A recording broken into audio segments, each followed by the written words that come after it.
In the past year, we've seen vehicular terrorist attacks in France, the United States, Germany, and Great Britain. And given the success of these attacks, I doubt we've seen the last of them. Now, when we see a pattern emerging, the normal human reaction is to try to understand and explain the pattern. Unfortunately, the media have been so thoroughly conditioned not to understand terrorist attacks, it seems they've given up on trying to explain them for us. And when reporters throw their hands up in the air and admit defeat, that's when our hero, D. Wood, steps in to show yet again that this is so incredibly simple a lobotomized baboon could understand it. But before we turn our attention specifically to vehicular jihad, here's a quick review of jihad in general for first-time viewers who didn't see my last 30 videos about jihad. In Sahih Muslim 7258, Muhammad explains a vision in which Allah showed him that Islam will dominate the entire world. He says, Allah drew the ends of the earth together for me to see, and I saw its eastern and western lands, and I saw that the dominion of my ummah will reach as far as that which was drawn together for me to see. What was drawn together for him to see? The ends of the earth, and his ummah, the Muslim community, will dominate all of it, the east and the west. How is this going to happen? Through peaceful preaching? No, through fighting. In Sahih Muslim 129, Muhammad declares, I have been commanded to fight the people until they bear witness that none has the right to be worshipped but Allah, and that Muhammad is the messenger of Allah, and they establish the salat and pay zakat. If they do that, then their blood and wealth are protected from me, except for a right that is due, and their reckoning will be with Allah. Notice, when are your blood and property protected from Muhammad? When you mind your own business and follow your own religion?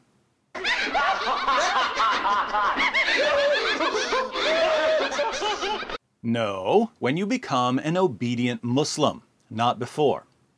Now, as Muhammad fought to violently subjugate the world, what was his most effective tactic?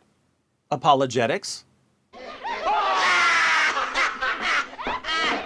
No, terror. In Sahih al-Bukhari 2977, Muhammad proclaims, I have been made victorious with terror. Terror is the favorite tactic of the founder of Islam. It is wrong to describe this as Islamic terrorism. It is Islamist terrorism. It is a perversion of a great faith. Congratulations, Great Britain. You've managed to elect a government that's utterly incapable of reading words off a page. But David, if Muhammad promoted terrorism, why are there so many peaceful Muslims? Thank you for asking a question that I've answered hundreds of times. The assumption that underlies this question is that if a religion commands something, all or most of the adherents of this religion will obey the command. And this is total nonsense. In Matthew 5, verse 48, Jesus commands Christians to be perfect. Not one single Christian has ever obeyed this command, and yet Christians not obeying the command has absolutely nothing to do with whether Jesus commanded it. Likewise, Islam commands its adherents to violently subjugate non-Muslims. There are, of course, millions of Muslims who have no intention of ever obeying this command, and yet Muslims not obeying the command has absolutely nothing to do with whether Allah and Muhammad commanded it. The real question here is why some Muslims obey Allah and Muhammad while other Muslims don't. As I pointed out in my video, The Jihad Triangle, jihad isn't simply the product of belief in Islam. Jihad also requires a Muslim to know what Islam teaches about jihad, many Muslims don't, and to have a certain personality type, the personality of someone who does what he's told, even if it's going to cost him his life. Many people aren't like this. But some are. When all three features are combined, when a person believes in Islam, knows what Islam commands about jihad, and has the requisite personality type, we get a jihadi. But when a jihadi is born, he's faced with a number of options. The world is Very different from what it was 14 centuries ago when Allah and Muhammad commanded Muslims to wage jihad, and jihad took on a number of forms even in 7th century Arabia. So there are a range of options available to the newborn jihadi. But what are the main options? Well, first, if the jihadi has always wanted to travel and see the world, he can join a foreign terrorist group. If he decides to go this route, he's faced with a further decision, namely, which group do I join? Do I join Al-Qaeda or ISIS or Al-Shabaab or the Taliban or some other group? Second, the jihadi might decide to wage jihad in his own country, and here he'll face the further decision of how to go about this. Do I learn to build bombs, or try to get a bomb from someone else, or get some guns or knives, or get in a car or truck and drive it into a crowd of people? Now, the options open to the domestic jihadi vary in two important ways. One, they vary in the amount of preparation required, and two, they vary in the degree of impact. In other words, learning to build bombs can take a significant amount of time, years if you're thinking of something beyond a pressure cooker or a pipe bomb. But the results can be pretty terrifying if you manage to blow up a bunch of people. Guns may be more or less difficult to acquire depending on where you live and who you know, and the impact may be more or less potent depending on how quickly someone's going to shoot back. Grabbing some knives from your kitchen drawer is simple enough, but the outcome probably won't be particularly devastating. You can only stab or slash so many people before you're shot or tackled.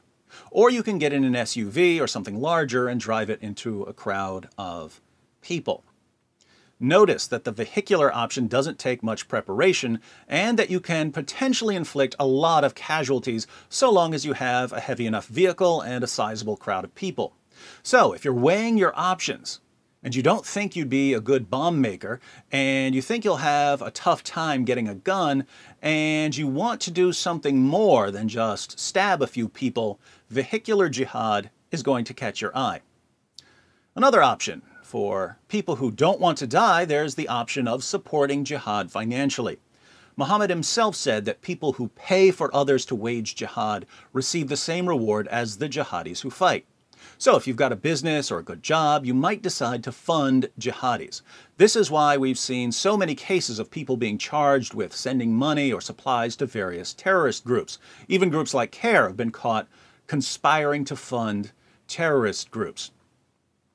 Finally, you might believe that you're supposed to wage jihad, but you might not like any of the options currently available, so you might decide to wait patiently.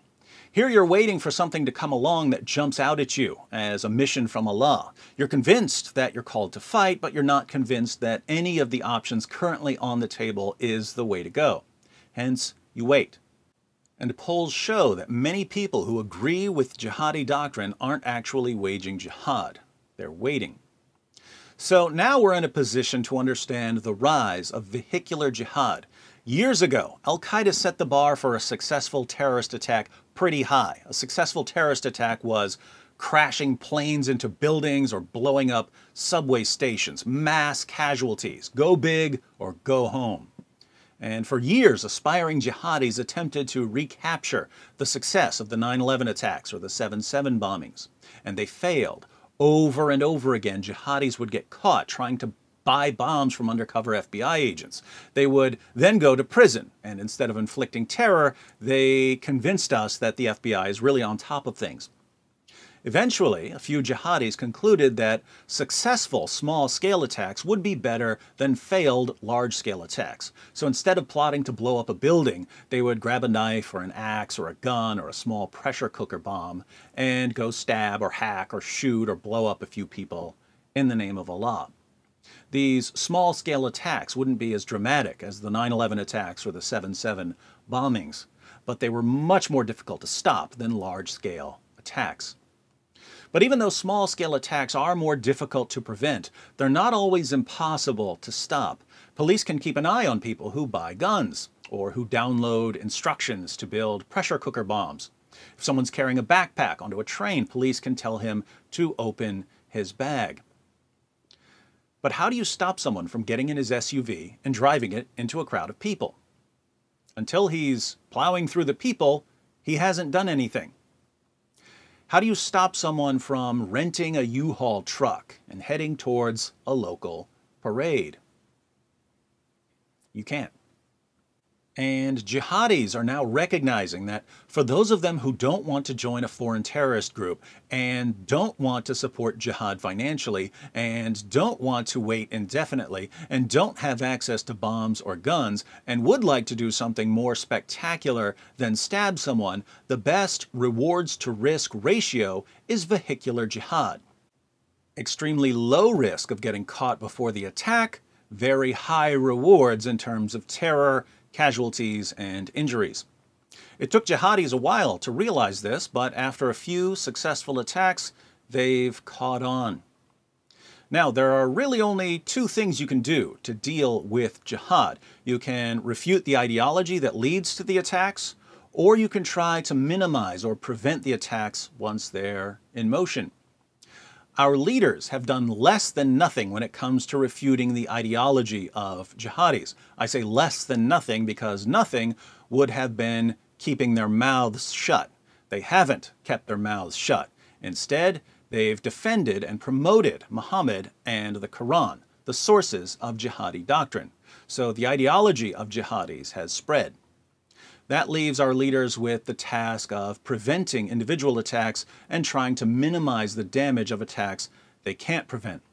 Improvements in security and surveillance have been remarkably successful in preventing most large-scale attacks, but this has pushed jihadis towards small-scale attacks. Given the options available to small-scale jihadis who don't have access to guns, vehicular jihad is just as easy as a knife attack, but far more deadly. And that's why we're going to be seeing more of these attacks. So stay alert when you're in a crowded area and learn to refute Islam so that future generations don't have to depend on politicians to keep them safe from Muhammad's teachings.